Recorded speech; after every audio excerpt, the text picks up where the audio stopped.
Hey, what's up, good people? I'm QC. Welcome to this live stream for Talking and Grubbin. You know, sorry I'm starting a little late. Had to battle the rain out here on the northeast coast, northeast slash Midwest. So had to, change out the wet clothes and get into what you see right here. So I'm about to grub on some dinner with this chicken Alfredo. Cause I am hungry. This is good too. All right, my brother 1LBZ. What's up? Can you hear me? 1LBZ. Can you hear me now? I could hear you then. What's up, man? Where you I at? could hear. I could hear you, man. I can hear you. Okay, where you at? What's up, man? Hello? Yeah, I'm here. Oh yeah. What's up, man? None. How you be? How you doing? Man, chilling, man. Get my out here working, get my work on, man. Trying to get this money, paint my car this summer, man. I know that's right. Is it rain? Is it raining hard out over there in the DMV area? Nah, nah, no. It been stopped raining. It's hot as hell. It's like 90 degrees outside. Well, shoot, it seems like it just splashed like nothing over here. Yeah, well, it did that for a second. Saying it went real hard and then stopped in the sun. It been on that over there. I know that's right. Rain. No, we don't like it on us.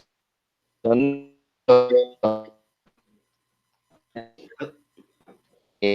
Oh, man. Punish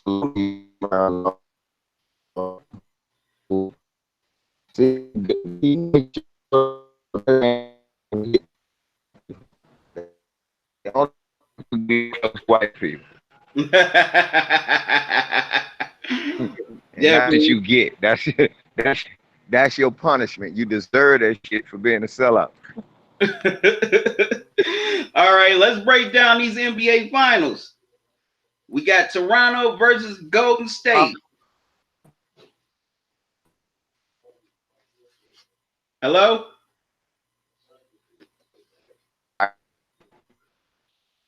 Yep. Okay, Beezy, can you hear me?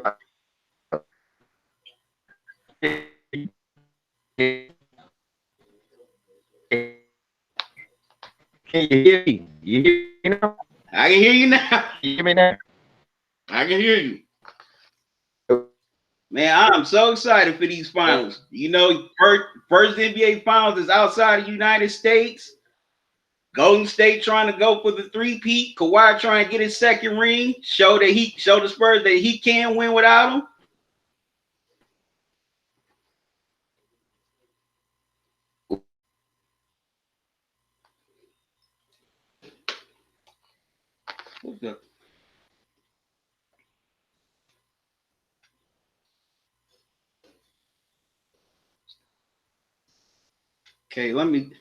Okay, some issues with one of LVZ's phone. I'm about to invite him back, y'all, in a little bit. But man, I'm excited for these NBA finals. It's the Toronto Raptors versus the Golden State Warriors, the two-time defending champs. The Warriors are trying to go for the three-peat while the Raptors are trying to win their first NBA title. And they're trying to make history by being the first non-US team to win an NBA championship. I'm about to invite one LVZ back. See if his phone line straight.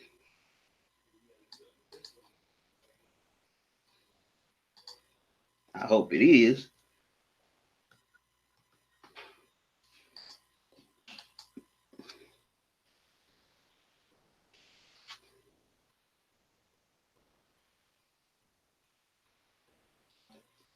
But yeah, Kawhi, he's trying to win his first ring ever since leaving San Antonio. Also, this is about the third time within the last 4 years, no, 5 years, excuse me, that a rookie head coach has coached the NBA Finals.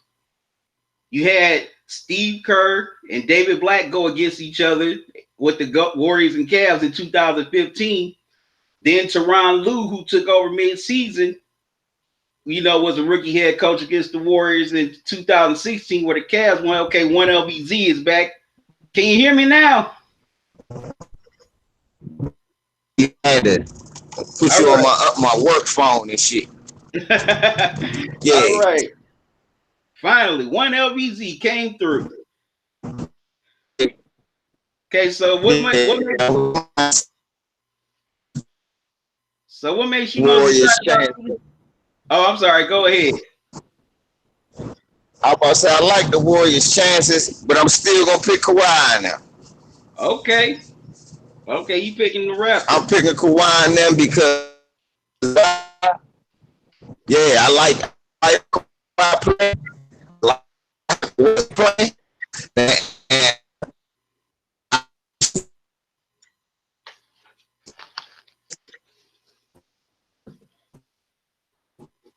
all right. So, which role players do you think they need to step up for both teams?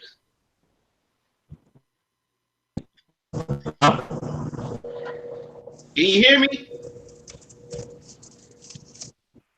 Yeah. Okay, which role players on both teams do you think have to be a factor for their teams to win this series? Of course, PJ Siakam has to be good for Toronto to win. But also, we need a Marc Gasol or a Serge Ibaka sighting. Definitely. For to be successful. As far as the Warriors are concerned, they need Quinn Cook to show up and play a pretty good game. Or if he don't, if Quinn Cook don't play, then they need what's my man name? Livingston, because he has not been who he's normally been. Yeah, well, that to me with Livingston, that's just a sign of age to me. Me too. That's what I think too. It's the age factor with Livingston. Him and Iguodala. Now, for me, I definitely agree that it's Gasol or Ibaka for the Raptors, but for the Warriors, I think Kevin Looney has to show up. Who? Kevin Looney on the Warriors. Who you need to? Oh, Kevin Looney, yeah, he's gonna have to because he's gonna be playing some real centers this time. Right, and I mean he was solid against Portland. Right, but what we know is Portland is severely undersized, and Portland was making a lot of bad mistakes, like matching up small ball with the Warriors. Why would you match up small ball with the people who invented this? Definitely agree. So I look at like I was telling people, don't look at how they swept Portland and go, oh, they unbeatable. No, man, look. That was Portland, dog. I'm trying to tell people that was Portland. I agree. Look, Steph and Clay was always better than Dame and CJ, okay? Was always better than them. So for them two to win that battle, you know what I'm saying? For them two to win that battle without KD, really what it did was show why CJ McCollum was crying when KD went there, because he was like, damn, I'm already not better than these guys. And then you add him who better than them guys. Now I can't never win. Right. So that was, to me, that's what's the name we're bitching about. CJ, he was bitching about that last when he was talking stuff to KD. Because like KD said, why are y'all even worried about that? Y'all not even a team that need to worry about the championship. Y'all not going. Y'all a feel-good story long as y'all get to the playoffs. Definitely. And I definitely think a lot of people got caught up with the Warriors sweeping Portland. I said, beyond CJ and Dame, Portland's not that good. Right. I mean, nobody want to look at that. Portland still need good wing players. All they got is CJ and Dame. They still need a wing player. Look, that's why you was saluting what Rodney Hood did. If they can get a consistent wing player, then maybe they can be a threat to teams like the Warriors. As long as Nurkic comes back and plays the way he was playing. But if that don't happen, they don't stand no chance, man. Not at all. So people need, not at all. Now with Toronto, what people need to understand, Toronto plays defense. And that's something that I keep telling people. Me and Jeff was talking today, Say Less Sports, and I was telling them, I say, Jeff, they are almost impossible to beat with KD. But the thing is, you're going to have to play them head up and play defense. That's how you're going to have to beat them. Right. Head up, play defense, because you can't double nobody. Head up and get the best of your matchup. Definitely. So you definitely cannot. A lot of teams want to outshoot or outscore the Warriors, like you just mentioned with Portland trying to play small ball. That doesn't work. To me, with the Warriors, you gotta be physical with them, and watch out for those split screens and those double screens they run. Thank you, because you know what? Let me tell you, I'm glad you said that, bro. Look, people got selective memory and revisionist history skills. Look, you can't be mad at Kevin Durant for leaving, talking about y'all had him, but then y'all forgot the blueprint that almost had him. Kevin Durant and them was bigger than them. Right. Remember, they big boyed them. That's what happened. Remember, because they still had Cantor at that time. Cantor was coming off the bench. Even the big Kiwi was getting his man. Adams was getting his man. And then they stopped being bigger than him. They started trying to play small ball with him. And that's how they lost them last 3 games. Definitely. You can't play small ball with a team that's whole menu has been small ball. All they know to play is small ball. Right. And as a matter of fact, a lot of people have selective memory on this. The reason why they had to switch to small ball because in 2015, the Cavs were playing them physical. Exactly. In the first 3 games. And how come people keep forgetting that Timothy Mozgov was killing them? Especially Bogut. How come people keep forgetting? Look, my man, I was on my brother, what's his name? Stay Ready Boxing. I was with my brother Stay Ready Boxing, right? On his jump.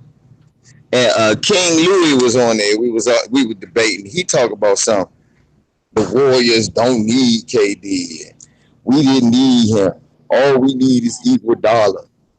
I said, dude, how y'all talking about Iguodala was the MVP? You don't hold nobody to 37, 13, and 9. You don't. That's not holding nobody.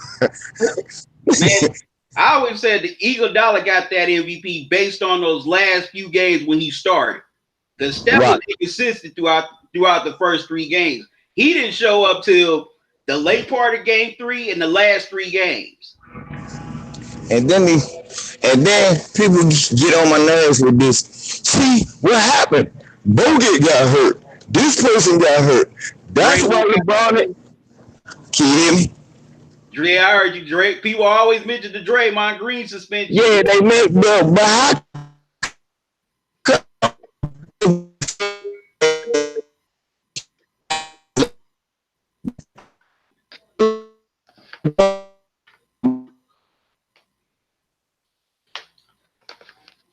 LVZ, you there? Can you hear me? Yeah, I can hear you. All right. They mentioned when Kyrie got hurt, and they didn't have.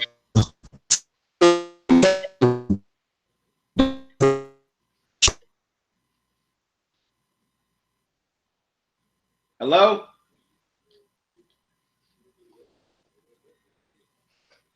Okay, there's technical difficulties on one LVZ in. We're gonna wait to get back to him. But he definitely was dropping a lot of stuff that, you know, in order for Toronto to win this series, they're very great defensive. One LVZ, you there? Right. All right. Hello? Yeah, I'm here. Yeah, man. They do need to play good defense against them. That's the only way they're gonna win. Defense. If they don't play defense, they're gonna lose. Definitely. That's why I say, you always say with teams like Golden State, they like to run. Running teams, they don't like it when you slow the pace on them. They really don't. But here's the thing. Here's the thing. You don't want to give.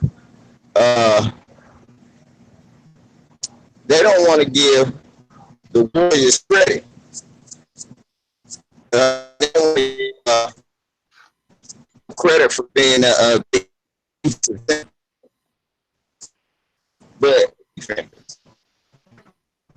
yeah, the Warriors are definitely a great individual.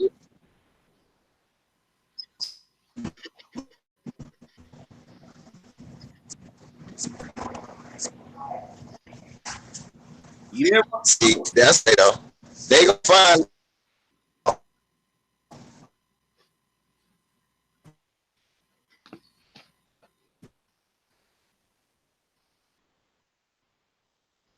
Okay, one LV. Okay, there's difficult technical difficulties on one LVZ's in. Yeah. But another key, well, like he said, key factor for Toronto to win the series is defense. Another key factor for me is how they execute in the half court offense, because they don't want to get into a shootout with Golden State. Because if they try to do that, it's definitely going to hurt them, and they will lose games in the finals, and they will lose this series. But here's my wild card for this series. For Toronto, is Kyle Lowry. I want to see which Kyle Lowry shows up. Is the Kyle Lowry that showed up in Game 6 that was hungry to get to the finals is going to keep that same hunger in the finals? Or is he going to be the Kyle Lowry of playoff pass? Excuse me. One LVZ, you there? Okay, it's technical difficulties on his end. Gonna wait for him. But yeah, another wild card. Okay, one LVZ, you hear me? Can you hear me? Yeah, I can hear you, bro. All right. Okay, so what about Kyle Lowry in this series? In this series, He has to average 18 and 7 and play good defense, and he got to give them 2 steals a night. right? He got to average 18, 7, and 5, and 2 steals a night for them to be effective. That's what I expect. If he wants, I don't expect him to outscore Steph Curry. Okay, we don't expect that, but what we need him to give us is tough defense, make Steph work on the offensive end. Of course, he's gonna get his shots off. Of course, he's gonna make some fantastic shots. I mean, we know how their offense rolls, but what we need to make them work. See, if they're not gonna have KD, you're gonna have the ability to do something you normally couldn't do: double team. Right. So I want Kyle Lowry to concentrate on being tough, play hard. See, this is the thing. Kyle Lowry can't outscore Steph Curry, but Kyle Lowry and Fred VanVleet can play him to if they can play him to a standoff, we good. They're good. Definitely. I was asking people, which Kyle Lowry will show up in these finals. Will the Kyle Lowry of Game 6 show up, or will the Kyle Lowry of playoff pass show up? pass. Yeah, I'm about to say the ghost of playoff pass come and visit us. He be 0 for 15 from three. I 0 hope not. for 7 for three. But speaking of Fred Van Fleet, another factor is going to be the benches for either team. Toronto has Van Fleet. What's the other guy? Norman Powell. Norman Powell. That's the wizard killer. I Right. can't stand on the power. Every time he play against the Wizards, he get 20 points. Really, every time he play against the Wizards, he could not have been. I was watching the game last year when they had the Rosen. The Bama didn't play none of the games before he played the Wizards. Played against the Wizards, had 20 points. Played against him again, had 24 and beat him here. I can't get it. Norman Powell, a pain in my ass.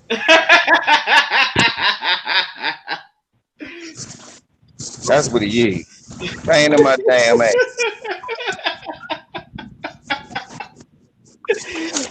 Okay, now on the flip side for the Warriors with their bench, now we know that Sean Livingston, Andre Iguodala, they're a few years over. They're not older, excuse me. They're not what they were in 2015 or even 2016. Yeah, but you still a 6'7" point guard, son. Yeah. You still a 6'7" point guard. You still can use your size, back them down, and score over top of them. You know what I'm saying? And he can still back them down and score over top of them, man. He just been off, Thank you, bro. He been missing layups and all types of stuff. Yeah. But I gotta admit, Iguodala has been pretty solid in these playoffs, especially against the Rockets in the second round. So if he'll continue a little bit of that, then the Warriors would definitely have a chance to three-peat.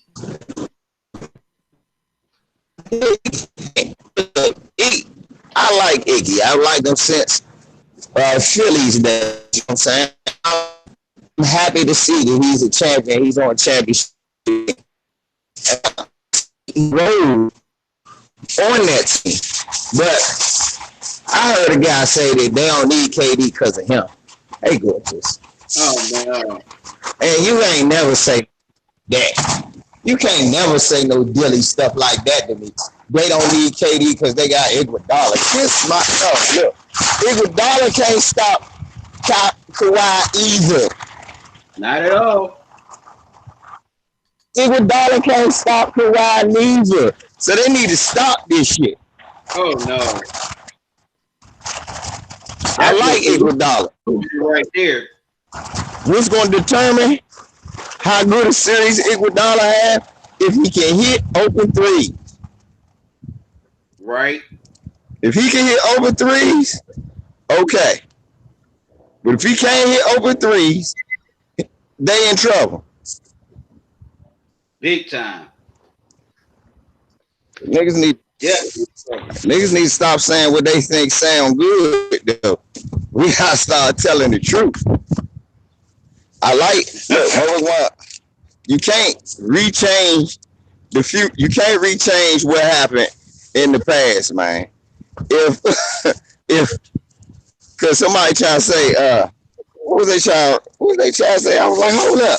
But if that's the case, if you can revise because because Bogut and them got hurt, why can't you say in the same breath, well, shit, Steph and them shouldn't have had that first championship because Kyrie and Love was hurt. My point exactly. They don't never mention that. Never. Like, every time they talk about they never say that. It's always, and that's why I get on people about that LeBron hatred, because that's what it's really about. It's really about LeBron. I had a Bama just tell me when I was going, I'm at work and shit. I had to go to this little building. The Bama gonna tell me, man, that LeBron is a punk on the court, and He ain't like Kobe. I said, well, what did Kobe? What are you saying Kobe did? Kobe played through every injury. I said, did he play through that Achilles? Well, you can't play through an Achilles. I said, well, he couldn't play through the quad.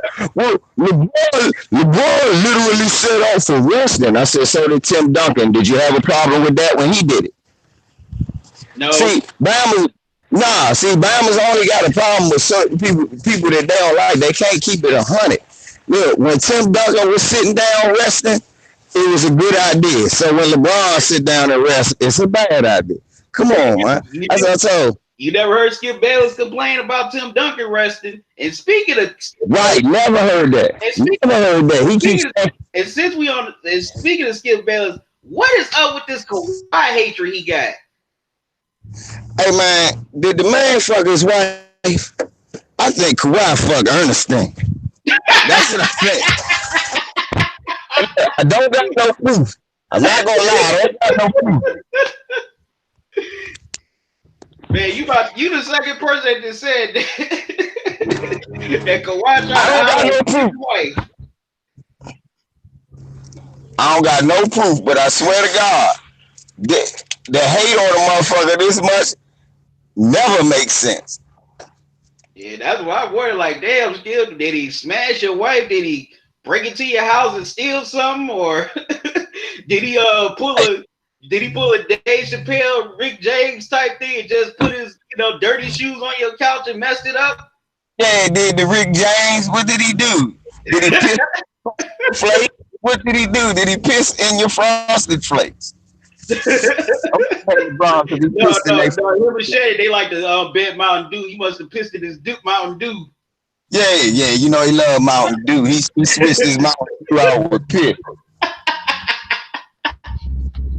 And because of that, Skip Bayless will forever hate Kawhi Leonard. Yeah, but I'm like, man, he talking about he quit on my Spurs. I'm like, the man had an injury. You don't know what was going on with that man. Everybody reacts differently to injuries. Right, exactly. Say you could get the same shoulder injury. You may heal up within a week. It may take me 2 weeks to heal.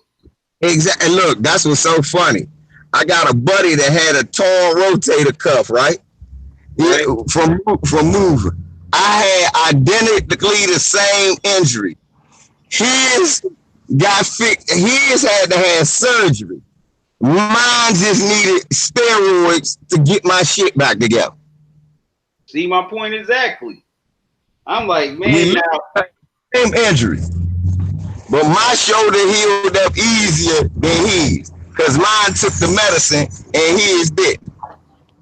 Right. Everybody. Niggas, oh, I'm sorry. Go ahead. Nah, niggas kill me like they ain't know who Adrian Peterson was. That's to your point. I mean, I know I ain't watched football in a while, but remember a motherfucker tore his ACL and then came back and ran for 2,000 yards. Everybody's not doing that. Right. Remember, Adrian Peterson came back when other motherfuckers couldn't come back. Definitely true. So, I mean, everybody not Adrian Peterson. Some people, yeah. So I just, that shit with Skip it's disgusting, man. It's disgusting. It's bordering racist. Cause look, don't tell me I liked him when he was on my team. Oh, well, first of all, you don't own the Spurs. Let me say that. So that's not your team. You liked him when he played for the Spurs. Right. Second, he the same motherfucker at Toronto as he was at the Spurs. Now, if you liked him then, you gotta like him now. He didn't magically change. But you want to feel like you have ownership over this man. So when he does what he feels is best for him, you gonna sit there and shit on him, his uncle, talk about his Uncle Dennis and all that. Man, look, that's that man business, man. Yeah. Yeah, I'm like, man, come on. And matter of fact, Snoop was on Undisputed last week, and he even, kind of called Skip out. He's like, man, he said he got tired of how the way the Spurs organization was treating him. That's why he wanted to leave, especially when he came to injury. You had people like Tony Parker calling him out, talking about, well, I had a worse injury and I played through it. You don't do that in the media. You go to that man. Right. Who the fuck, huh? You don't do no shit like that, huh? You not at all. And also Snoop basically said, like, look, Kawhi looked at he was basically looking at it from Kawhi's perspective, like, I'm a grown man, I helped y'all win a championship. Don't come at me like that. Right, don't come at me like that, cause y'all ain't that's fucked up. Y'all didn't have a chance. And then Skip Bayless got on TV and lied, talking about Kawhi Leonard ain't had no offense before he got there. When he was at San Diego State, he was their leading scorer and rebounder at the powered forward position. When they was in the first, they got to the Elite Eight because he was averaging 20 and 15. That's right. A lot of people forget. See, Skip can try that revisionist history shit, but not with me. Just like I told the dude who was talking about LeBron a crybaby and LeBron a punk. I said Kobe literally didn't shoot in a game. We literally lost the game because he would not shoot. Oh, he did it on Game 7 against Phoenix. Right. I said, and he did it on purpose. We literally lost the game because he wouldn't shoot. Right. I said, we literally lost a Hall of Fame player who ended up winning a championship the very next year after he left because Kobe said, and I quote, I'm not going to stay if he do. And LeBron a crybaby? Motherfucker dude just sitting there. I said, see, that's why I don't listen to you niggas. I said, that's why I don't listen to none of you niggas. Because y'all credibility is shot. It's fucking shot. Definitely. Credibility is a real thing, and you should want to have it. Now, look, side note, my brother Ticket TV sent me a goddamn thing about them talking about LeBron shooting against the little white boy on a Bronny team. And he had that on his Instagram or whatever. And Skip Bayless decided to put it on the news. And then that's when he goes, see, I'm tired of LeBron doing the fake stuff. I said, doing what? I said, Ticket. LeBron was at his son's game and posted to the people. I said, just like if I go to my son's basketball game and I post, I was having a shootout with one of the kids there and I beat him. Slim, that's only for the people who follow me and my friends and family. That's really not for everybody. So because Skip Bayless and them decided to make that news, how is that LeBron James' fault? Because Skip always had animosity towards LeBron, but it's funny. But when it comes to Michael Jordan, some of his failures and shortcomings, you better not mention that around Skip. That's Skip's boy. Yeah, I'm about to say, well, it's okay for Michael Jordan to fuck up and do fuck shit. That's how I told people. That's why I can't.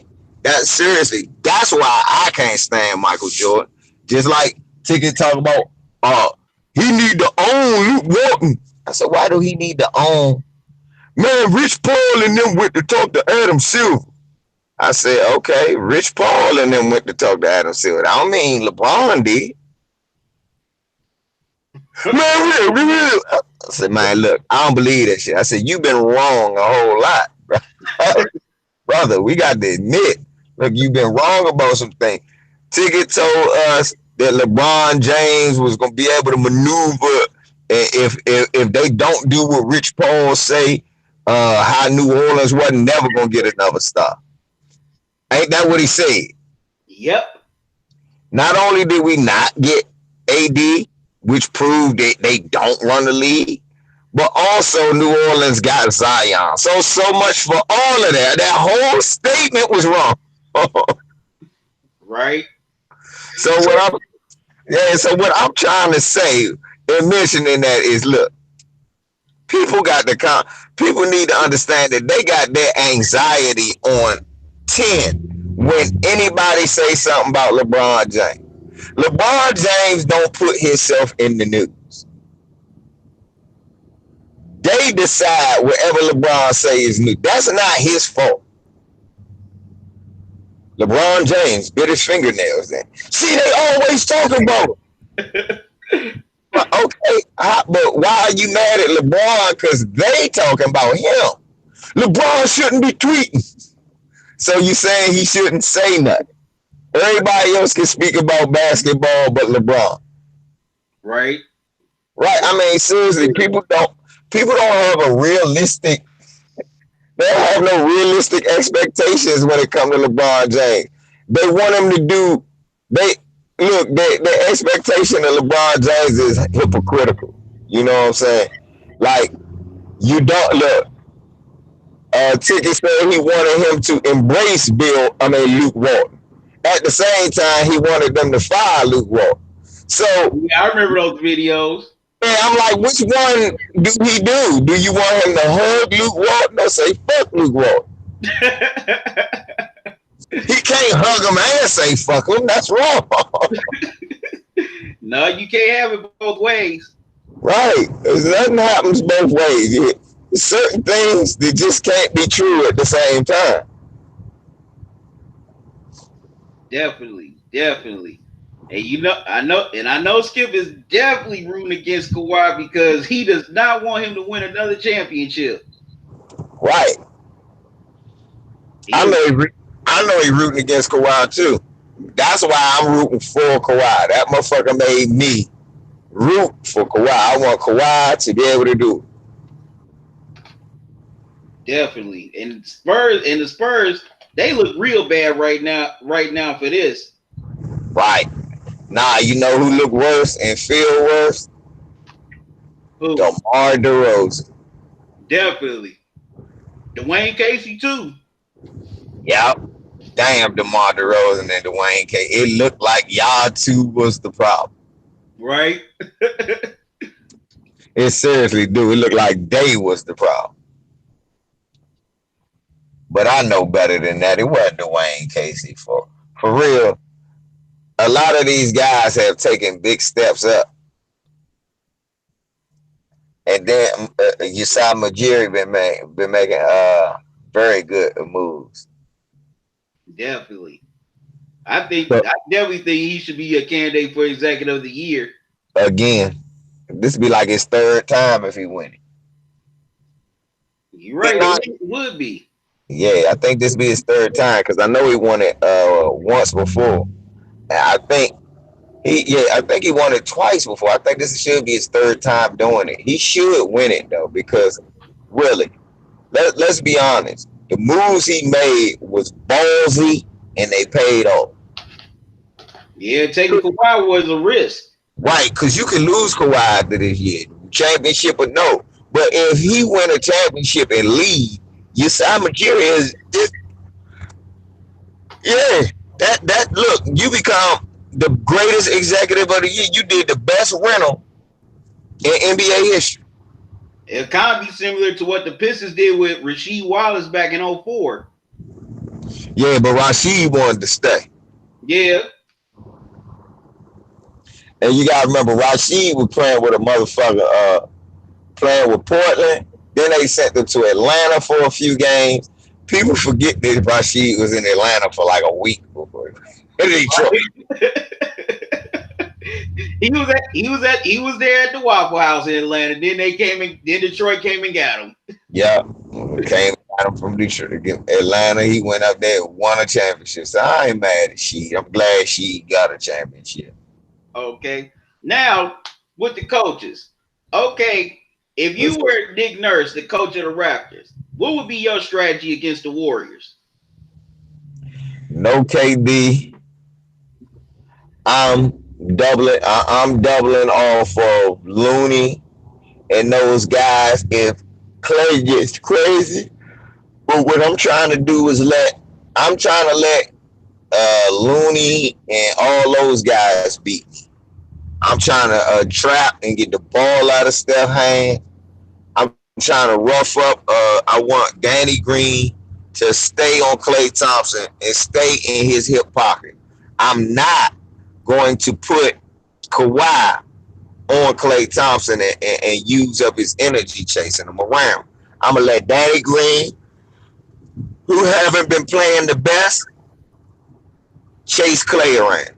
I'm gonna let Kawhi play free safety like Draymond do and give people more trouble. Offensively, I think again, this is just like when they played LeBron. They could put Draymond on him, but he gonna get in foul trouble. Right. So for me, if I'm Nick Nurse, I want to give him a healthy dose of Kawhi. I'm gonna pound the inside with Marc Gasol. I'm going a couple of times for about 10 minutes each game. I'm gonna try to sneak Ibaka and Gasol in. Use Gasol passing, use his passing ability, and Ibaka's shot blocking presence, and also Marc Gasol's defensive positioning presence. Use that to clog up the lane and turn everybody into three shooters.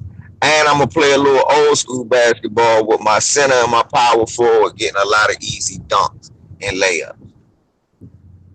Definitely. That's what I would try to do. That I'm going to try to use that size advantage. And once again, like with KD not there, guys like Siakam, PJ Siakam, and Gasol, and all of them, those big boys got to get it done. Yeah, Danny Green, you got to get it done. Yeah, Danny Green has been a no-show in these playoffs. If he can at least score 10 points per game, and at least average 10 points per game in this series, and a few threes here and there, then he's done his job. Exactly. But yeah, if I was Nick Nurse, I'd definitely be old school. Do a little inside now instead of outside and in. You know, put Gasol on the post. Also, put him on the perimeter at times because he's had hit some big threes in these playoffs, especially against Milwaukee in Game 6. Mm-hmm.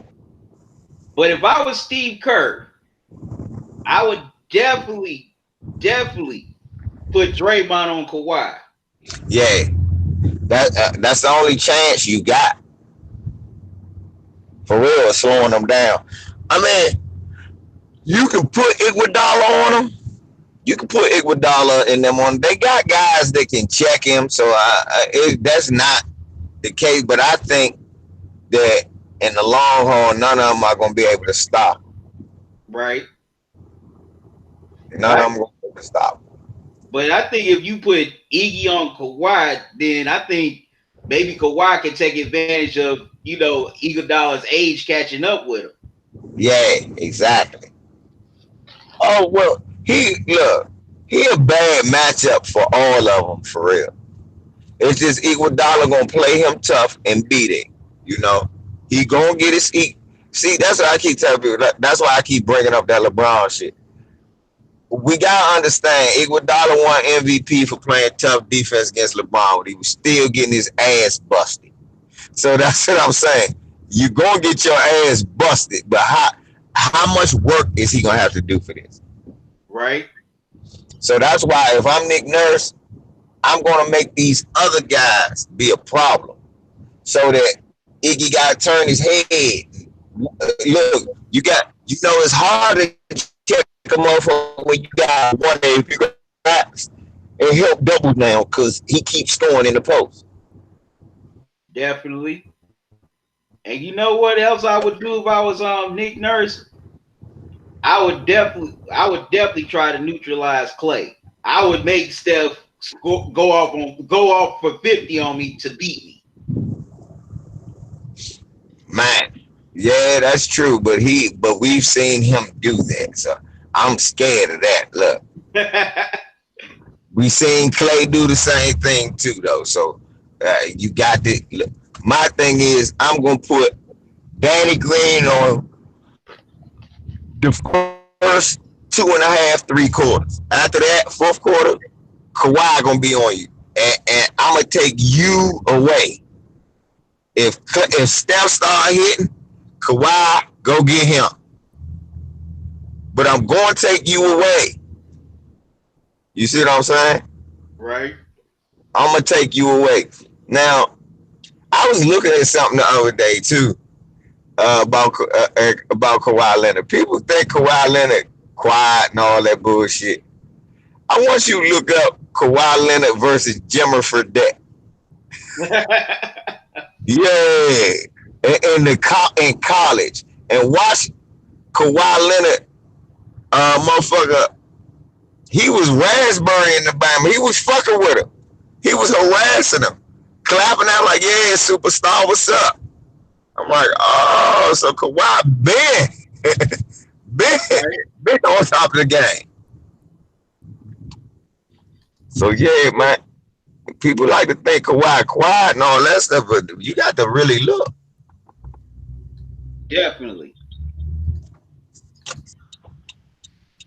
Definitely, man. I think, man, if you mess with Kawhi on the wrong day, I think Kawhi hurt you, especially with them big hands he got. Right. Them big ass paws. He ain't got to punch nobody. He just got to slap him. Yep. Or just grab your ass up by the shoulder. And his hands will be digging all in your stomach and shit. I got his hand on my shoulder and grabbing my stomach at the same time. But another thing I think Steve Kerr's going to try to do is, I think he's definitely going to put Clay on Kyle Lowry. Yeah. Yeah, he going to have to. He going to have to put Clay on Kyle Lowry. Yeah, because one, Steph is not a great defender, and two, Clay, is the bigger body. He has that length. But another thing, a lot of people fail to realize with Steph, you have to make him work on defense. Yeah, you do gotta make him work. Yeah, he has to work. That's what Kyrie understood. You have to make him work on defense. I mean, if Kyrie, if Steph and all these dudes, man, is allowed to shoot and shoot like that, and then allowed to not play defense, it's gonna be a long motherfucking series for you. You gotta make them motherfuckers work. Definitely. You got to. It ain't no motherfucking two ways about that. You gotta make him work. Make him slave a little on that defensive end. Make him tired. Foul him out. Get him in foul trouble. He gonna get in foul trouble. Make him work. He gonna get in foul trouble on that defensive end. Right. Right. Yeah. Get him in foul trouble. Beat him up. Take his little ass. You know he a liability. Everybody go at him. And that's why I'm saying Kyle Lowry and all of them. Kyle Lowry got to be a bulldog. He got to do just like he did against Bledsoe. Go at his ass. Right. Go right at his ass. Don't bullshit. Don't lollygag. Go at his ass and make him pay. Definitely. Okay, people in the chat, what's y'all thoughts? Hey, what y'all think in the chat room, man? Y'all don't think motherfucking Kyle need to, because that's the only chance they got. They got to keep him out the game. If they don't keep him out the game, they through booking. Right. It's gonna be a quick series. If he get too hot, and Clay start erupting one game. No, fuck that. I want Toronto to win the first two games, because I want to see how Golden State reacts under pressure. Right, being down 2-0. Mm-hmm. That's something they rarely had to deal with. Definitely. So I want to see how Golden State responds under pressure. I want people, I want a good series. I want a good series. That's the first thing. But I want to see how they respond under pressure. If you're gonna be a historical team, I want you to beat pressure. I don't want you to have no Michael Jordan cakewalk. Right. Definitely agree on that. Yeah, I don't want no Michael Jordan cakewalks. People like, one time Utah was the favorite. Utah was never the favorite. In the hood, Utah was never the favorite. Never. Neither was Phoenix. Right, like I said, you gotta think about it. Their two was better than their three was better than Utah's two. Definitely. Karl Malone was not better than Michael Jordan, even though he had the MVP. And goddamn well, what's the name wasn't better than Pippen. Stockton wasn't better than Pippen. After that, Rodman was the next best player. So the best players belong to Chicago. Definitely. And Chicago had a better bench too. Exactly. So I don't want to see. So by KD not being there, that takes that factor away. And now we get to see if y'all just, are good enough to beat them. And another thing, I don't understand these motherfuckers talking about KD going to New York. I don't see that shit. That's why you won't see me make no video or no shit like that talking about what report. You know what I realized that niggas don't understand? I'm from the DMV. Kevin Durant went to the same high school as me. That motherfucker from the same neighborhoods and everything as me. Slim, I don't know what the fuck I'm gonna do half the time. How the fuck you gonna tell me you know what Kevin Durant? Kevin Durant don't know what he gonna do yet. Definitely. But I still could see a scenario where he want to leave. Look, I look at it like this, right? You damned if Kevin Durant do that, he gonna be forever moving around. You can be damned if you don't, damned if you do. For real. Because what's gonna happen? Look, put it this way, right? All right, you go to wherever, and then Kyrie and AD come. Well, shit. They gonna be like, yeah, you won a championship with Kyrie and AD.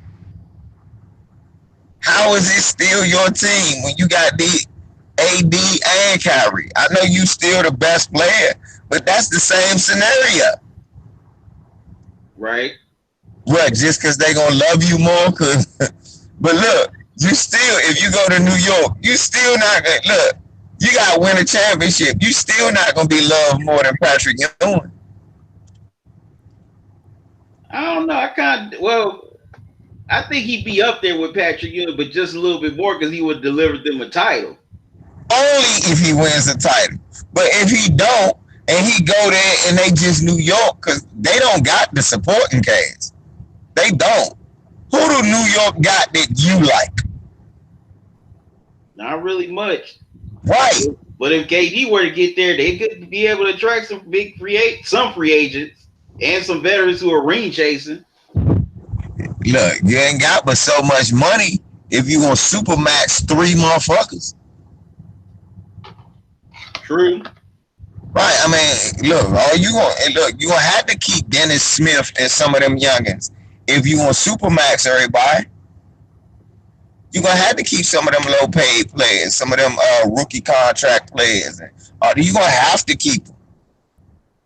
And just because you put KD and them on that team, to me, that ain't a championship team. It's not. It's a nice sounding team on paper. Look, that shit sound good on paper.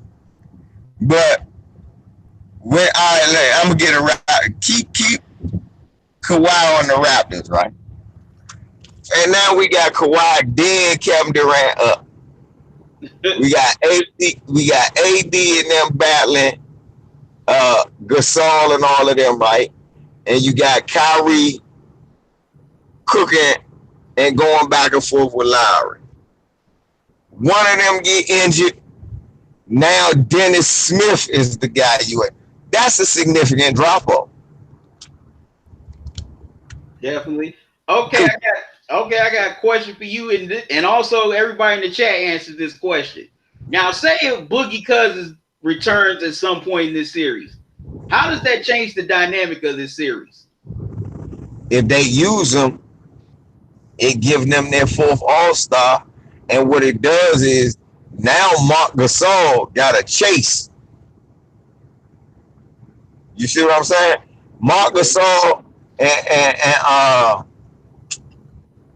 fucking Ibaka, it's easy to check Looney.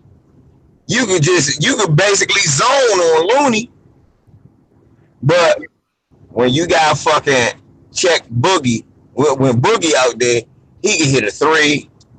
He might dribble the ball, go to the basket.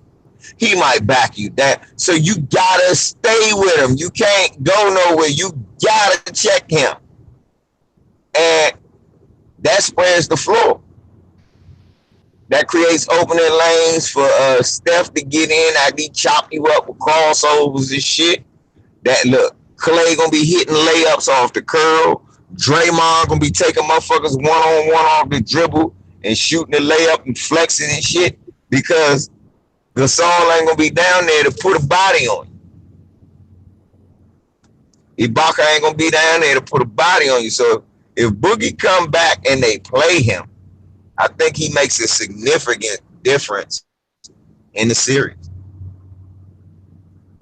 Definitely. I definitely agree. So, you know what? Also, well, before we get to predictions, and to everybody in the chat, what was your favorite NBA Finals? My favorite finals? Yeah. Lakers versus Celtics 87-88. Last time we played the Celtics, when Magic hit the jump hook to win. Oh, yeah, in the Garden. Yeah, that was my favorite final. My second one was the first time we beat them, when them motherfuckers beat us by 30, and then we came back beat them by 31. The one in 85. Yeah, that was my other one. So the Lakers pushed in the Garden. Yeah, so that's my shit right there. My next favorite finals was the Houston New York Knicks joint. Yeah, that was a pretty good one.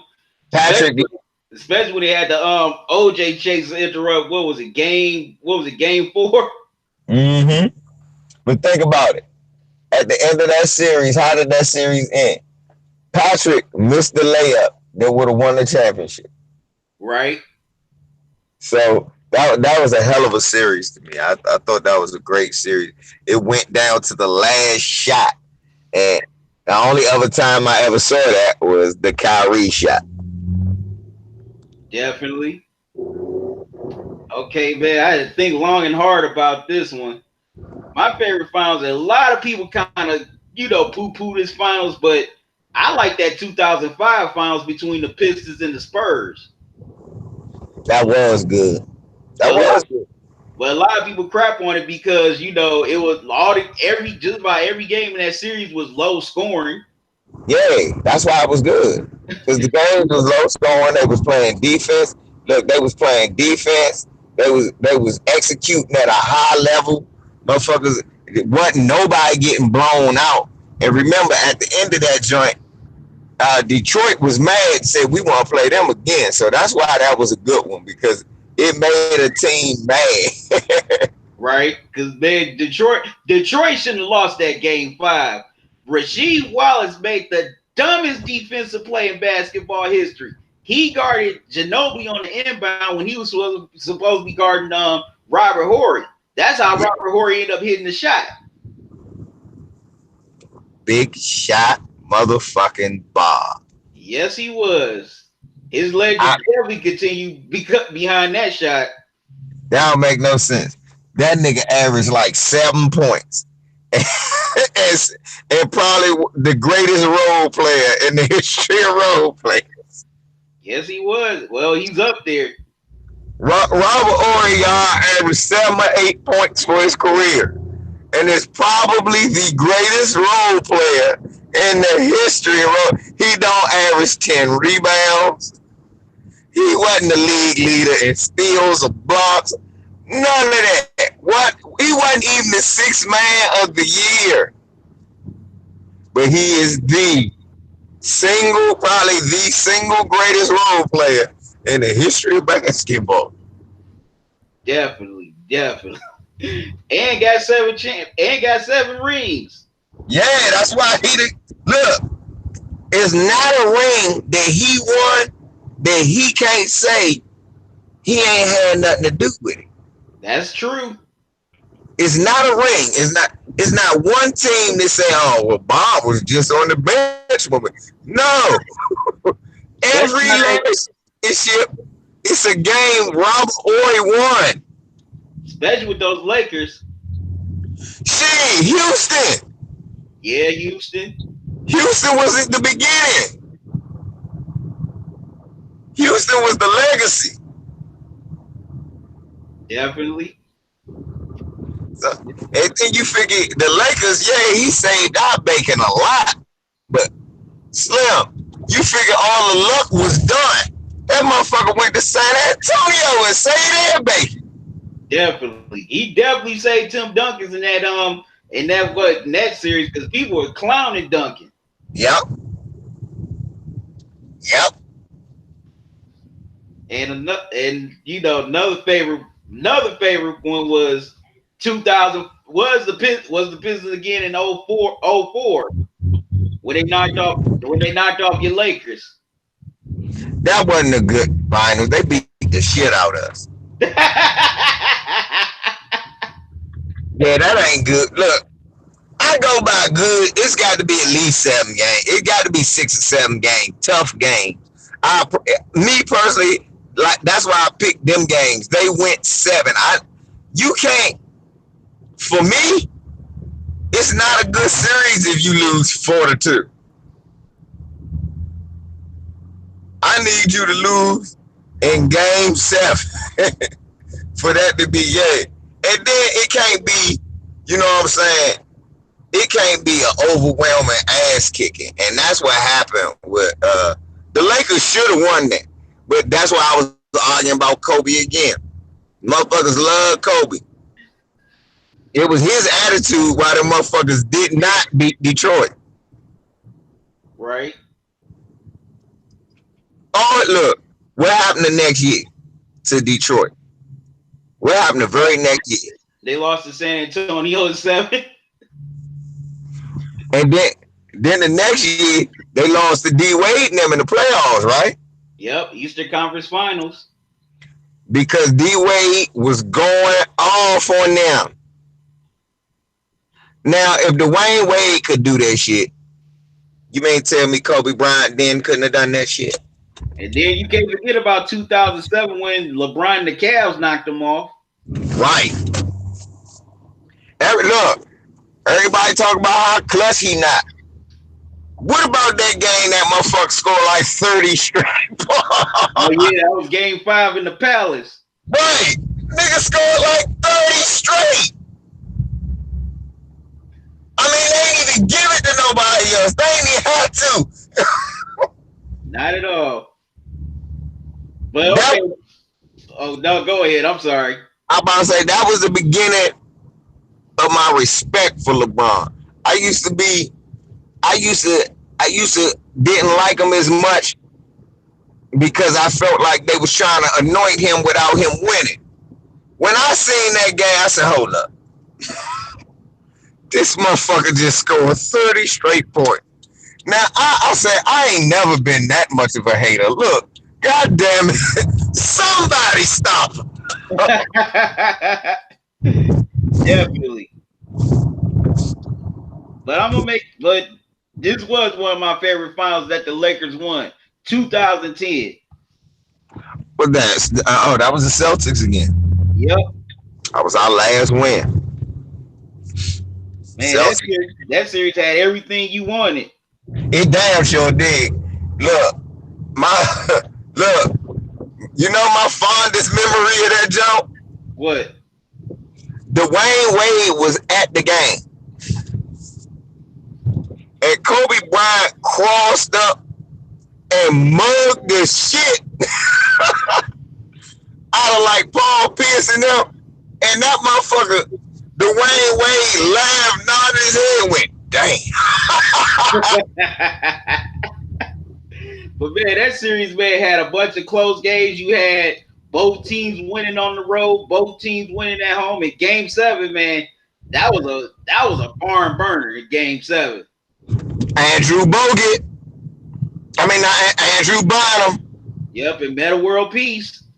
Andrew Bynum and Meta. Cause remember, people like to talk Kobe so clutch. The motherfucker didn't look clutch when Meta was hitting the game winner. What Meta say? Kobe finally passed the ball. He passed the ball. Yeah, Kobe did. People forget Kobe did have a bad Game 7.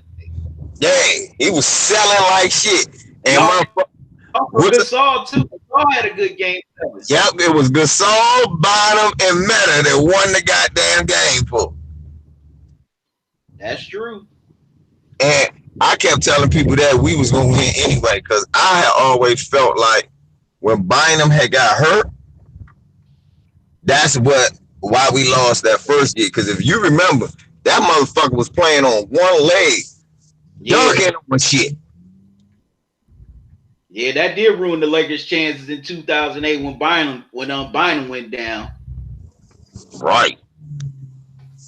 That definitely ruined their chance to win the championship.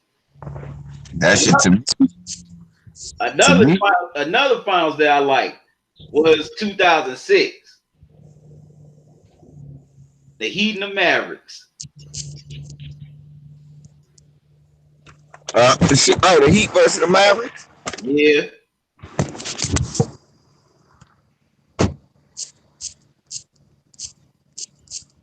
That was a pretty good final. That was a good one. Especially when D-Wade went off for those last 4 games. He averaged 30-something points. With a matter of fact, he had averaged 30-something points for that whole series. Yeah, he did. Dwayne Wade was killing that series. Sure was. But I mean, it wasn't just him though. Alonzo Mourning was a beast in the middle. Yeah, Alonzo, and he was playing good D in reserve of Shaq because Shaq couldn't play the whole joint. Right, because Shaq was getting older. Yeah. The big Shaq was killing that time though. I'm sorry, I didn't hear you. I said Shaq was killing though. Right. Yeah, if it wasn't for Zoe, then Dallas could have won. But Gary Payton was big in that series. He hit some clutch shots. Yeah, Gary did. That's who I was the most happy for when they won. Yeah, he finally to see him finally get his ring. And Alonzo Mourning too, because both of them, because that was my guy always since Charlotte. Yeah, after Zoe came back from that whole kidney ordeal, I definitely was pulling for him. Yeah, his kidneys. Yeah, him having bad kidneys. That's what made me like him too. Yeah. So that and he went to Georgetown. I'm biased. If you went to Georgetown, you my guy. But there was other guys on that team I like James Posey. I liked him. He was more of a poor man's Robert Horry. Right. But look, think about all the guys that got rings on that team. It was it was James Posey. It was Alonzo Mourning. It was Gary, Jason Williams. Right. I think Derek Anderson was on that team. Derek Anderson was on that team. Antoine Walker. Cybertron. Think about all the guys that got one. Jason Capono. Yep. All the guys that got a ring on that team.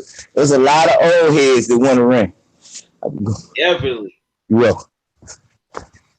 It was a lot of old guys on that team. And they won rings. That was the best thing about that team. There was a lot of guys you were seeing who used to be all stars, Hall of Famer. I mean, all star caliber players, and Hall of Famers like Zoe and Gary, and you wanted them to win. They had been carrying teams and been playing for losing teams all those years, like Zoe in Miami and the disappointment of the Miami series against New York that year. New York went, or like everybody was mad when Jason Williams left. Got traded from Sacramento for Bibby, and then Sacramento started going to the Western Conference Finals. Right. Or people was like, damn, Gary never won one with Sean Kemp. And then he got there with motherfucking Shaq and lost again. And then he went back to Shaq and won. Right, I'm about to say, but he followed Shaq to Miami. That's the funny shit. Because Shaq recruited him, that's why. Yep. I never that shit too. What's the name? I remember him and Jason Williams was about to fight one day. They was on the same team about to fight. Oh, I remember that. Yeah, because Gary Payton told him something. That motherfucker Jason Williams, motherfucker, nah, don't tell me nothing. Fuck that. I said, go ahead, white boy. You got a little feistiness with you. Yeah. That was everybody's favorite white boy. He was the Eminem of basketball. Yeah, but at least Jason Williams was talented. That's true. Right. He wasn't just hyped up for shit.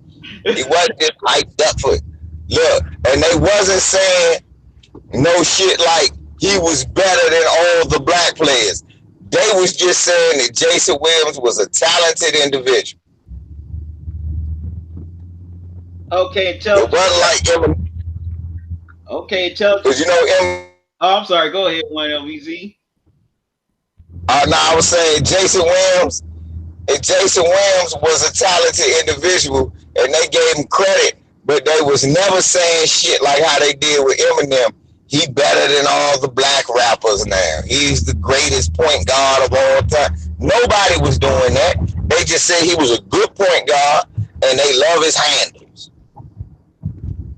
Definitely. Now my favorite finals, yes, this is a little biased, was 2016. Yeah, Cleveland, of course. You didn't even have to say that. We already. But not only that, it was the history. You know, it was historic. That was the most historic finals that anybody had ever seen. Well, I mean, basically, it's been the most historic finals in the last few years, in the last at least 40 to 50 years, because this is a team that hadn't won one, and the city hadn't won a championship in like, what, 50, 60 years? 52, yep. Right, so with that being said, yeah, that's what made that so historical about that. But to be honest, if Milwaukee had won this year, that wouldn't be historic. For real. You know, Milwaukee won this year, bro. That would have been historic no more. Why you say that? Because it's been like 40 years since they won. Yeah, it's been 40. See, y'all broke y'all drought. The next drought is like, the next drought for championships is Milwaukee and the Wizards. The Wizards, I know exactly, is 41 years. Because the last time they won a championship, I was fucking born. So I know 41, 42 years for the Wizards. And it's, if I'm not mistaken, I want to say it's like 48. No, it's 2019. Yeah, it's 49 years since Milwaukee won. Yeah, that's almost 50 years. They ain't won one since Kareem and Oscar. It's 1970. So that's what I'm saying. If Giannis and them had won this year, yes, y'all's was more historical because it was your first one. But people would have been forgetting about it because, like, shit, now another team who ain't won shit in years won one. And look, and they didn't have LeBron James. You see what I'm saying? Definitely. That's would have been the history mark. Cause see, y'all had LeBron James. Y'all got arguably y'all had the best player on the planet. Whereas you can't say Giannis the best. I might say Giannis the best player on the planet. Not at all, but he was trying to make a case for it, though. Matter of fact, somebody in the comments responded to the finals thing. Okay, Intelligent Cycle said his favorite finals were 94 Knicks in Houston, Lakers Celtics in 85, Heat and Spurs in 2013. Those were some pretty good finals. Them damn sure well he picked one of mine. Yeah, 85 was a pretty good. That was a hell of a finals. I told you. Look, because you didn't know who was gonna win. That's what made it a good one. And then you had everybody in full force. You had all them stars. Right. And then them motherfuckers beat us. Well, they ain't beat us. They beat Houston in 85 because they had Walt. They beat Houston that year. But yeah, man, them motherfuckers, you gotta think about it. What made them finals that he just named so great? Motherfucking teams had 3 or 4 motherfucking all-stars on the team. Hall of Famers. Right, and Hall of Fame. And that's why I keep telling people about, oh man, that's messed up what Golden State did. Nigga, that's the basketball I'm used to. One motherfucker on the team. That ain't cool. Yeah, especially that Heat and Spurs finals. That was a great final. You got at least at least 8 future Hall of Famers on both teams in that series. Oh, he got my honorable mention. Our first series against the Pistons. Oh, the one in 88. Yeah, we won in Game 7. Yeah. That's my honorable mention. But it's just my personal opinion. If Isaiah would not have hurt his ankle, I think the Pistons would have won Game 6. I don't think so. Look, this is my problem with that statement. So what the fuck else was he going to be able to do? You see what I'm saying? He already was killing us, even with the ankle. So it wasn't the ankle. The problem was the rest of the motherfuckers was not scoring. And then Worthy realized Rick Mahorn could not check him. That's true. And that won the series. That turned the tide. Isaiah was getting his man. He was killing Scott, going right by him. Oh my God, damn. I was like, how is he doing this to you with a bad ankle? Yeah, Isaiah was running and limping up and down the court. That's why I said, what else could Isaiah have done? If Isaiah didn't get hurt, he just would score 70 and they would have lost. But they would have lost, I think. Because somebody else had to score, and that was not happening. Now, that next year, because look, that next year, Magic pulled his hamstring. And the Pistons swept the Lakers. Right, and I don't sit there and go, man, look, that shit happened, man. Look, I don't like that shit, but that shit happened. Them motherfuckers was better than us that next year. True. And it just was what it was. They was going to beat us no matter what the situation was. They was better than us. Definitely. But yeah, 85. Yeah, but I gotta admit, 85 was a great final, especially when the Lakers finally knocked the Celtics off in Boston. It's like you could just tell finally that monkey was off the Lakers' back. Right. And you gotta think they lost to them like 43 times as a franchise. Right. Because that's what I told somebody. I said the Lakers versus Celtics ain't become a rivalry till Magic. What's up, Bird. And what was old boy's name on the Celtics? Who called the Lakers fakers? What was it? Was it Cedric Maxwell or ML Carr? Dang. I want to say Maxwell who said that. Just got in my house.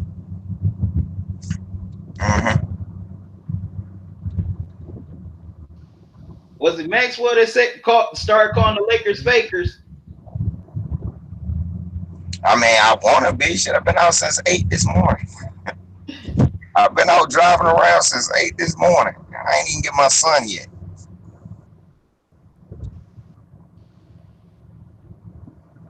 Ah, my bad, homie. I had to answer the phone. But yeah, man, them finals was all good. All those finals was good. I love all those finals. Now, who was it that started calling the Lakers fakers on the Celtics? Was that Cedric Maxwell? Cornbread Maxwell. Yep, I kind of. And calling them Cheesy Johnson.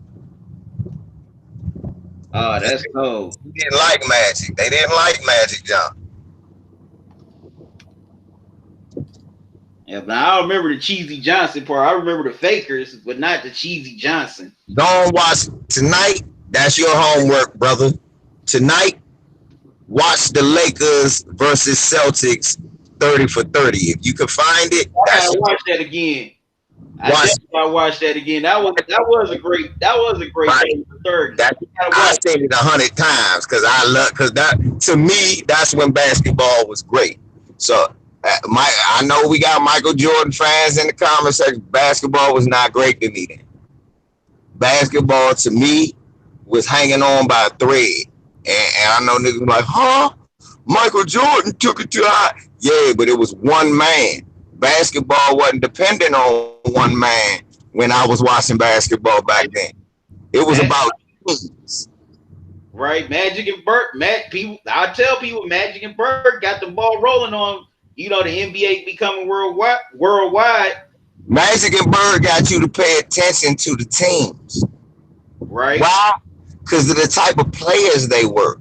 Yeah, they were the most, at that time, they were the most recognizable, the most transcendent, in Bird's case, the best player on the team. Magic played with the greatest player in NBA history. So, and Magic told you that on Arsenio Hall one night, he said, Arsenio said, Irv, have you and Kareem used to play? Kareem said, yeah, we played. And they said, who went? Magic nodded and said, I've never won one game. And Kareem bust out laughing. He said, I can't win one game against him. Kareem was like 37. I said, God dang. Imagine if he was young. Kareem would fucking Magic up, bro. Oh, definitely. But that's what I'm saying. Look, think about the way that they played. Magic was using his team. You knew Jamal Wilkes was averaging 20. Right. McAdoo scoring 18 off the bench. And Byron Scott was averaging 20 at one point. Michael Cooper coming in. And you got Kareem averaging 25, 26. And Magic averaging 19, 12, and 9. I mean, dog. It wasn't no shit where one nigga averaged 37 and the next nigga behind him averaged 17. To me, that's not. To me, that's this shit. He might well be playing 33. So why you feel basketball wasn't good in the Jordan era? It was because it was dependent on one man. Seriously, basketball was depending on one man. It was no competitiveness in the game because the best team was always the Bulls. And no other team was striving to get that good. Like, think about a lot of people like to throw these names at me and shit when I talk about the Jordan. What about the Bad Boy Pistons? That's when I shut that shit down and go, the Bad Boy Pistons is really the Lakers' problem, not the Bulls. Right. Those Bad Boy Pistons were older than Jordan in them. So the Bad Boy Pistons was more of a Laker problem than the Bulls. Yeah, they was putting Jordan out and spanking Jordan and shit when they was young. But when they got older, I knew Jordan was gonna get them. I waited for Jordan to get them. I waited for them to get older. I was hoping Jordan would get them because I didn't like how they used to put him out and do him. I didn't like it back in the days. I used to be like, man, that's messed up. Michael Jordan need to go to a championship. Even if he lose, he need to go. That ain't cool. But rough vote Michael up. But think what happened. Bird got broke up. Kareem retired. Dr. J and Moore was gone. And one team came up. The Bulls. One team. That was the only team. People like said, well, what about them, like Tiggy used to, the Knicks with Charles Oakley? I said, are you seriously saying Charles Oakley, nigga? He get 1 or 2. A motherfucker get 10 rebounds and no points. I'm not impressed with that. He get a few rebounds, but they ain't motherfuckers getting. The Bulls ain't motherfuckers giving you the same amount of rebounds and points. Horace Grant was giving you Oakley rebounds and then giving you 16 to 18 a night. Definitely. So, I mean, the competitiveness wasn't there. Teams weren't able to compete with the Bulls. They were just head and shoulders better than everybody. So, how can basketball be good? The Lakers versus Celtics, every other year somebody was losing and somebody was winning. And people keep forgetting. Lakers versus Celtics, you also had teams like Houston sneaking in. You had teams like, because they put us out. Then you had Philly sneak in. Then you had Detroit sneak in. You see what I'm saying? It was more competitive to me. And the reason you could see that, because it was more than just every year the same team going. True. And then the only time the Bulls had a threat, they lost. When they had to pay Penny and Shaq. Right. That's when Jordan was coming back. Right. That's the only time they had to play a threat. And look how long that lasted. That didn't even last long. Think about it. Because right after that, they end up trading Shaq to the West. More like Shaq dipped to the West. Yeah, but where they end up letting Shaq go to the West. True. But yeah, speaking of my, the league being dependent on one man in the Jordan era, when Houston won their back-to-back titles, a lot of people disrespected them, saying, "Well, they only won because Michael Jordan retired." Michael Jordan what? It's like, now I was talking about the Houston titles when Jordan was gone. People disrespect their titles, saying, "Well, they only won because Michael Jordan didn't play. He was retired." He said, well, look, Michael Jordan said out of his own mouth, it's a great thing that Houston can't get out of the West. We don't got nobody that can stop that big monster. That's right. That's a quote. That's a quote from Michael Jordan. Check Clutch City out, the Clutch City documentary. Yep. I always knew Michael Jordan ain't won none of that Hakeem work. Oh, of course not.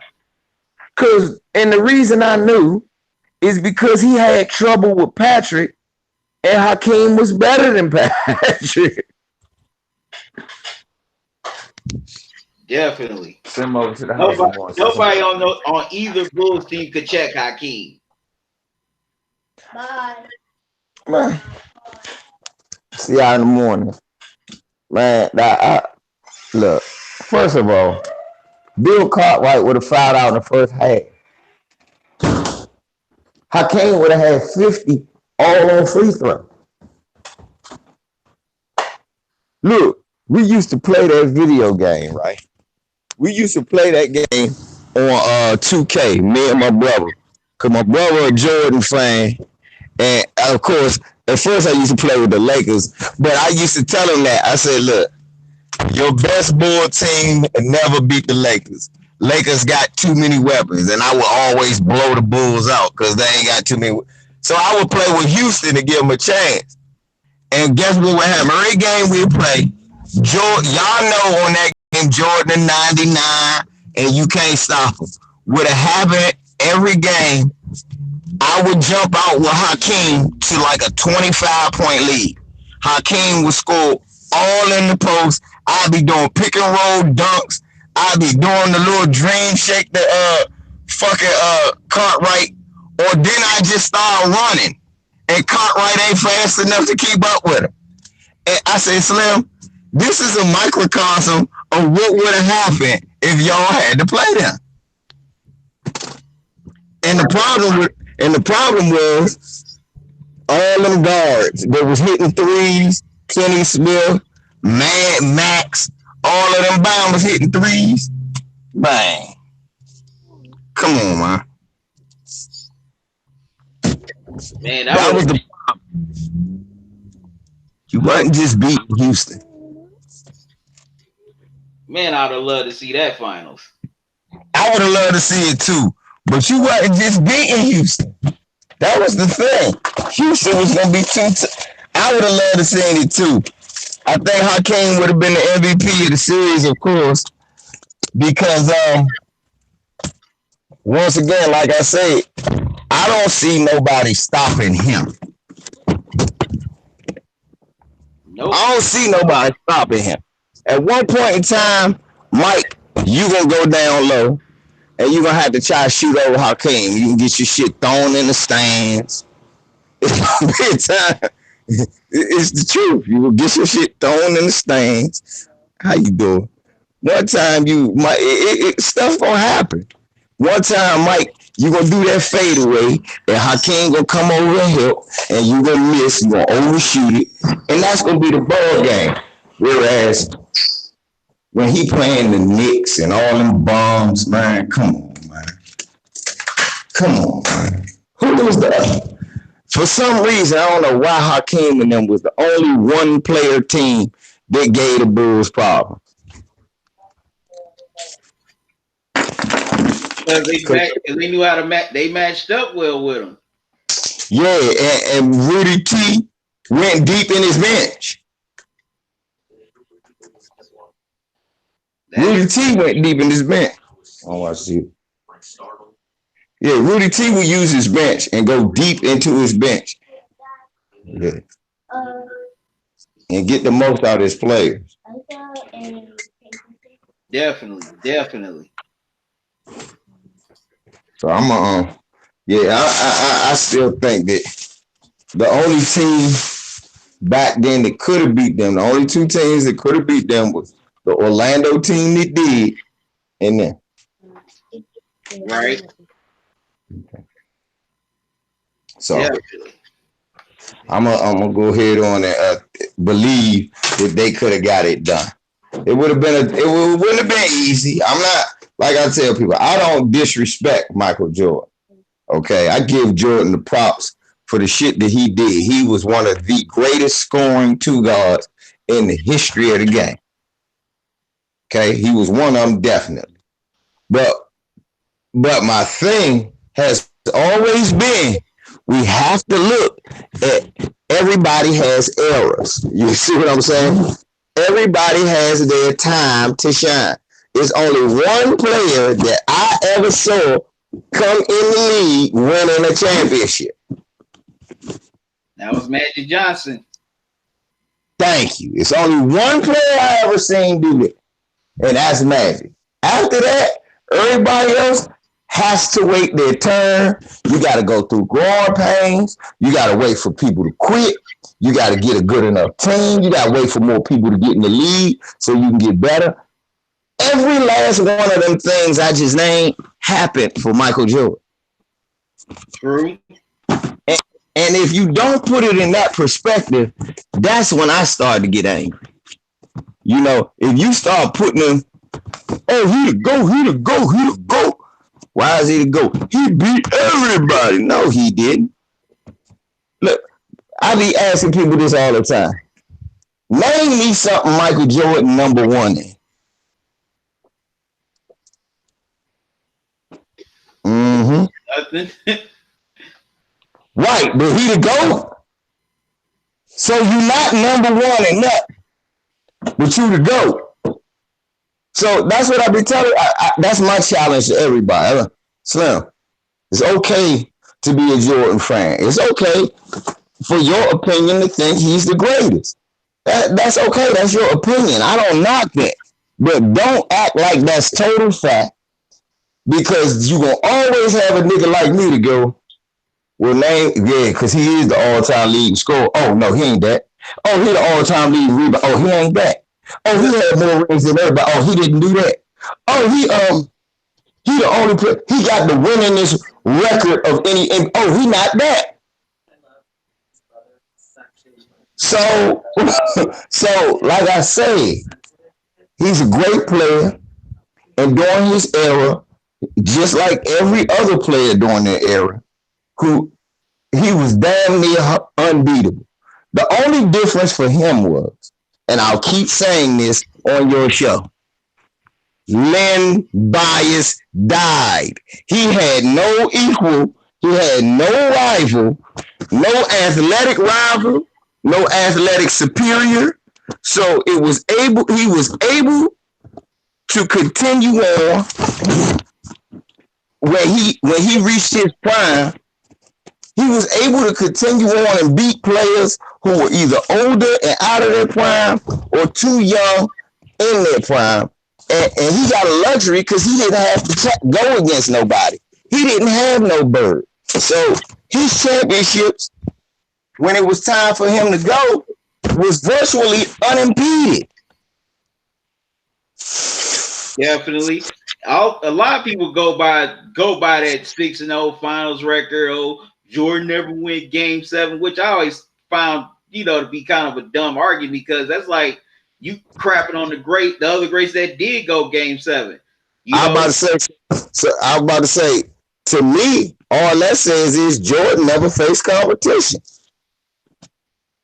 That's all that says to me. Jordan never really had good competition. Why?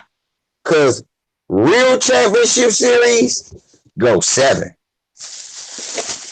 Think about it. And look, why Magic only got 5 out of the 8 appearances? Because he had a rival, a real rival each time. And it wasn't no, when Mike had to play Stockton and Malone. No, motherfucker. His rival was Moses, Dr. J, Mo Cheeks, and Andrew Toney, and Bobby Jones. Those are 5. Well, that's 5 All-Stars, 4 Hall of Fame. Right. And then Bird, Parrish, McHale, Dennis Johnson, 4 Hall of Famers. Right. Because see, y'all always forget that when everybody talk about the Celtics, y'all, and I always have to remind y'all that I was there. Slim, Dennis Johnson. Yeah, that was a problem. Yep, that was probably the best defensive guards ever. And then Isaiah, Joe Dumars, Bill Laimbeer, Dennis Rodman, and them. And look, they couldn't win, so they got Mark Aguirre next year. At first, it was Dumars, them, and Adrian Dantley. Right. DC legend, Hall of Famer, 3 Hall of Famers again, 4 Hall of Famers again. Rodman, Dumars, Isaiah, and Dantley. That was 4 Hall of Famers. Then they got Aguirre, 4 Hall of Famers.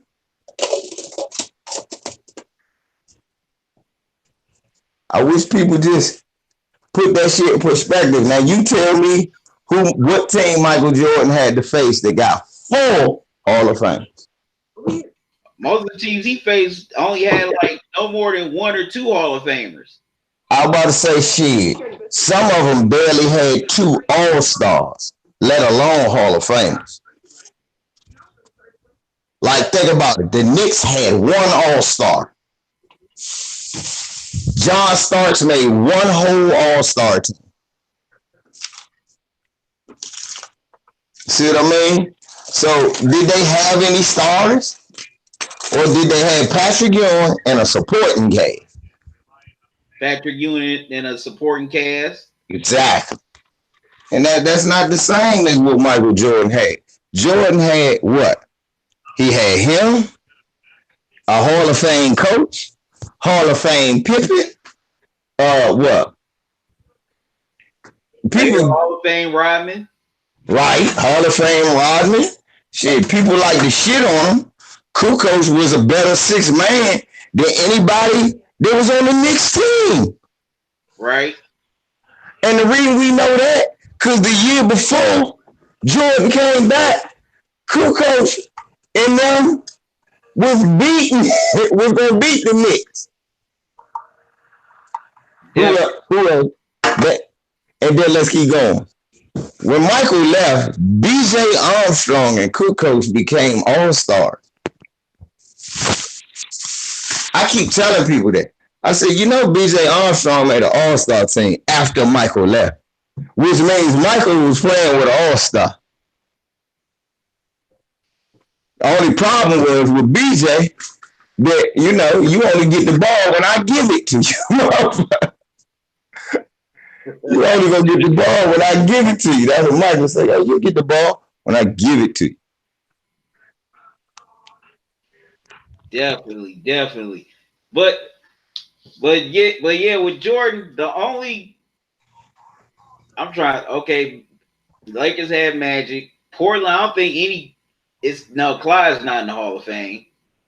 Yeah, he in the Hall of Fame. Clyde Hall of Fame. Yeah, Clyde is in the Hall of Fame. Okay, that's one. The rest of the '90s Portland team isn't. Okay, Barkley. Then Peyton and Sean Kemp. Then Stockton and Malone. That's barely Hall of Fame. That's barely two Hall of Famers that Jordan went against. Right, exactly. Jordan never really had to face a bunch of Hall of Famers and All-Stars to, you know what I'm saying? He had that luxury to where at the time, I'm not blaming him, but the league was broke up so good that, you know, he ain't had to, shit, fuck that. I ain't got to work hard. He ain't had to work hard. The league was broke up. Yep, that was the expansion era. Yeah, thank you. I'm glad you said right. Yep, because that was another thing. You had new teams coming in the league when Jordan and them was winning. Nobody talk about. I'm glad you brought that up. Think about it. When Jordan started whooping ass, Orlando, Toronto, all them weak ass teams became teams. Magic ain't even get a chance to beat up on them like that. And the Heat was barely new. Right. Look, Michael Jordan owned the Heat for years. Look, Michael Jordan owned the Heat so much, right? The year he retired, the year he quit because people want to say he was gambling, whatever. I don't give a fuck what it was. He quit. But the year he quit, they played Miami, right? And they lost the game. And what happened, that's when they said Steve Smith talk a lot of shit. First thing Steve Smith told Scottie Pippen, Superman has left the building.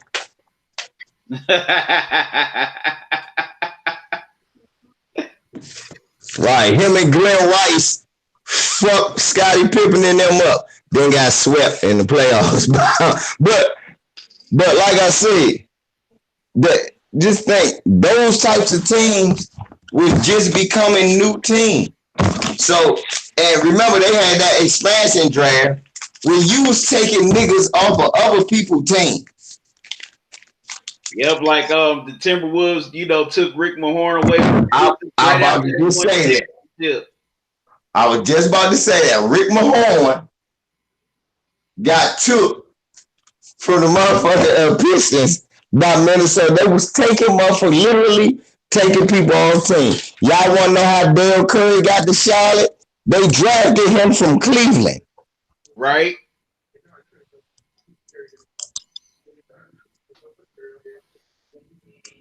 The only difference between Charlotte and everybody else, they got lucky and drafted good players coming out in the beginning.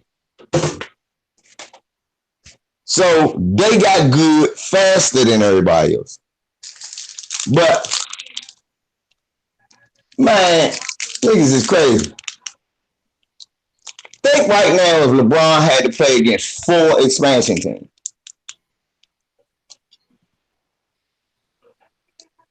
Shoot, Look, probably might have more championships than he do now. think if he had to play, they had 4 expansion teams. Y'all was Vancouver. No, it was 8, wasn't it? Okay, I know there was Minnesota, Orlando, Miami, Charlotte, Minnesota. Vancouver was in that mix, but only for a minute until they moved to Memphis. Right, I'm about to say Vancouver.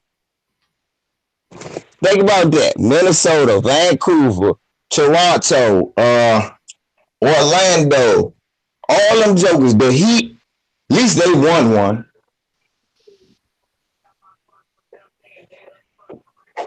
A lot of those expansion teams haven't won championships yet.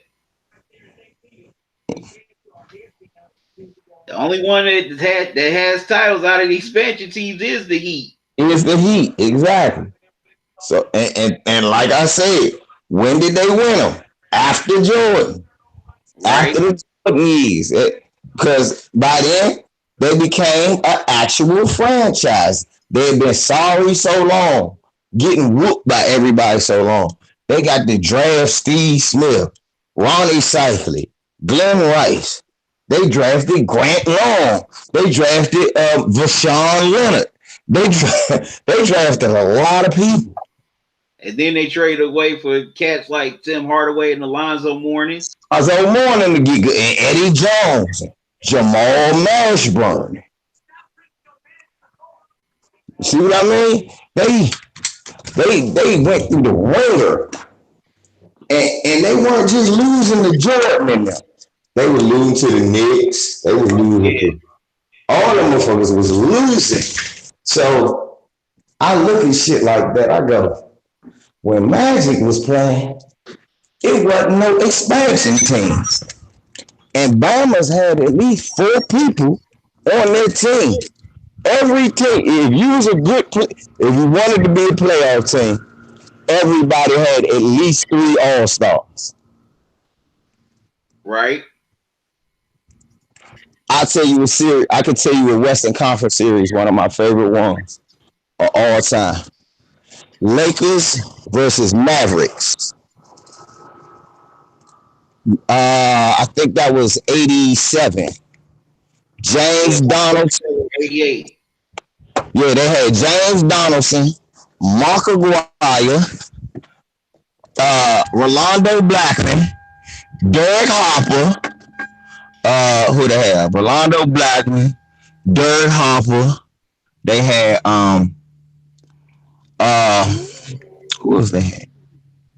Rolando, Derek Harper, Mark Aguirre, cause I know what's the name. Not Derek Harper. Mark Aguirre and Rolando were the 2 All-Stars. Big James Donald. Oh, that's who they had. Cocaine Topley, Roy Tarpley, and Sam Perkins. And look. And guess who was their bench players? Who? It was Sam Perkins and Detlef Shrimp was coming off the bench. Wow. Detlef Shrimp. Right. So think about that. They had Mark Aguirre, Rolando Blackman, and Detlef Shrimp. I think all 3 of them are Hall of Famers. Then they had Sam Perkins coming off the bench. Roy Tarpley, come on, man. That was a Dallas team that nobody talks about. True. They pushed the Lakers to 7 games when they were the Lakers. Right. So, I look at shit like that, bro. I'll be like, man, I done seen too much basketball for some of these cats that be sitting out here telling me, oh, Man, I done forgot more basketball than some people done seen.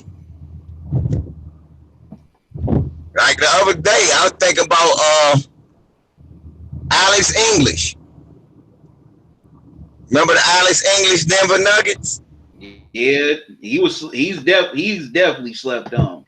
Lafayette Fat Lever, Nate Thurman. They had a good team. They had a good team. They had the coach Dan Issel played for them. Right? So they had a good team. Well, Walter Davis, they played one time. But they had a good team. But they would never play defense. They was the first run and gun team I ever saw. Wow. So they were just basically a predated Phoenix Suns, Steve Nash Phoenix Suns. Exactly. When I used to watch the Suns, I used to say that. I say, man, he like Fat without the triple double. Fat Lever used to always get triple doubles. And the best 2-point guards in the West used to always be Lafayette, Fat Lever, and Magic Johnson. Fat Lever would be leading in steals, assists. This motherfucker was before Russell Westbrook, it was Fat Lever, y'all. Yes, it was. It was Fat Lever, number 11. Wow. And then that was another great team, bro, because you got to remember they had Michael Adams coming off the bench. And he came to the Wizards and became an all-star. He came to the Bullets, came one-handed bandit. Michael Adams. You remember Michael Adams?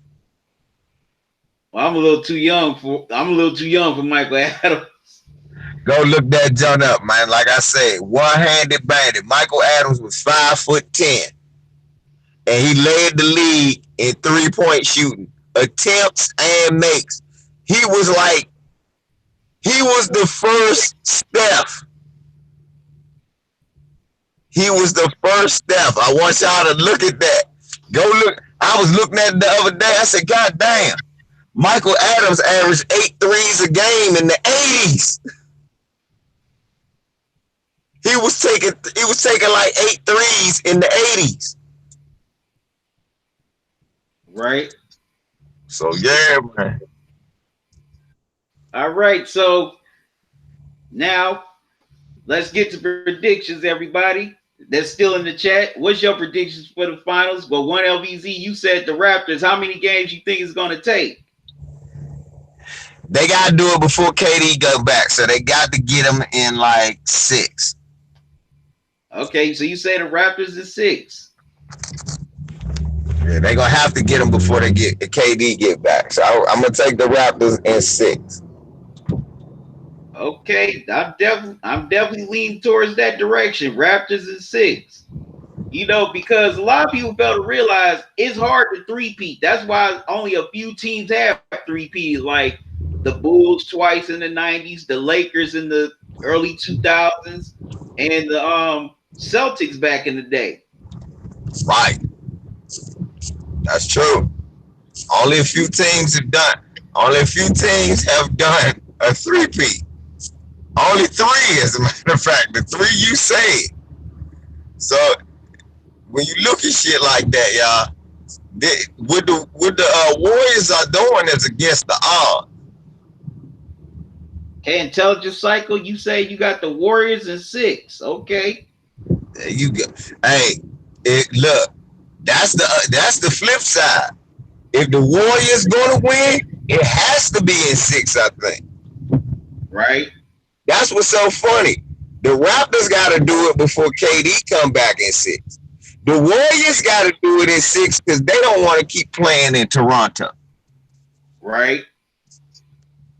Because, Toronto would have that, Game 7 at home right up in Canada. Right. With those loud, crazy fans and Drake. Right. So, man. So, like I said, I'm excited for these finals. You got a pretty good storyline. Can a team from outside the U.S. win an NBA championship, or will the dynasty go for the three-peat? Man, this is gonna be a rough one. Hey, like I said, I'm gonna go for Toronto, y'all, but I won't be shocked. Well, I be shocked. I'm actually expecting Golden State to win, but I'm rooting for Toronto. Yeah, I'm ex- yeah, yeah, I would love to see Toronto. I would love to see Toronto win because I like Kawhi, and I think Kawhi really got done dirty by San Antonio. So I definitely want him to win this series so he could get his second ring and shut them up, and definitely shut up Skip Bayless. But shut up the. Well, go ahead. I'm sorry. nah, I was agreeing with you. Thank you. Shut his ass up. And shut up San Antonio more for how they did him, because I think if he would have been still be there, they would be contenders. I'm not saying they beat the Warriors, but I think their chances would have been better because, in my opinion, they were trying to set him and LaMarcus Aldridge up to be the new, that new duo, that new Tim Duncan and David Robinson. Right. And But I'm not looking at that at all. Like that's gonna happen. That it's not gonna be no other Tim Duncan and Dave. that's true. I was I was hoping that I like DeMar DeRozan and I like LaMarcus Aldridge, but that shit was that wasn't enough to get them out the West with nobody else. Oh no, definitely. So we'll see, Not at all. but we'll see what happens next year. We'll see if Denver really a fluke. Right? We'll, we'll see if Denver a fluke next year. We'll see if Westbrook improves his game to be more efficient. That's what Russell Westbrook needs to do. Uh, we'll see if the Rockets are able to add on defensive pieces to make them a viable contender again. We'll see if Portland adds wings, explosive wing players that are good enough to make them a championship contender. We'll see if Ben Simmons worked on his jumper. We're gonna see a lot of shit. Oh, most definitely. Definitely. And I definitely agree with you on Ben Simmons. He definitely needs a jump shot soon. He need a borrow one from somewhere. I don't care where he get one. He just need to get one. I know that's right. I don't care who give it to him and who he find it from. And for the jokers that told me, well, Magic Johnson barely took shots. Barely didn't take. Look, motherfucker, talk about it. Magic Johnson didn't take many shots. I said, well, guess what? It's an M on what Magic did. Many. Your man ain't take any shots.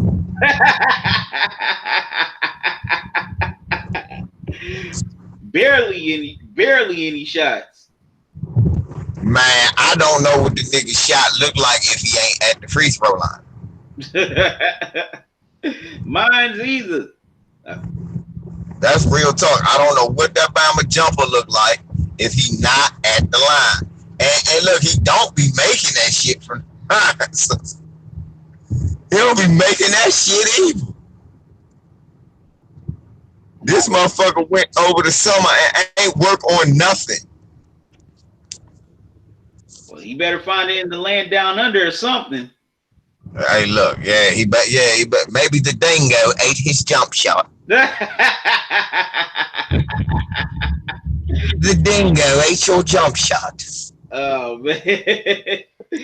Oh man, y'all, man, it's been great, man. One LBC, thanks for coming on with me, man. All day, bro, all day. All right, y'all have a good one. And also, I will be live streaming throughout every game during the finals. So y'all check that out. Hell yeah. All right, see y'all later.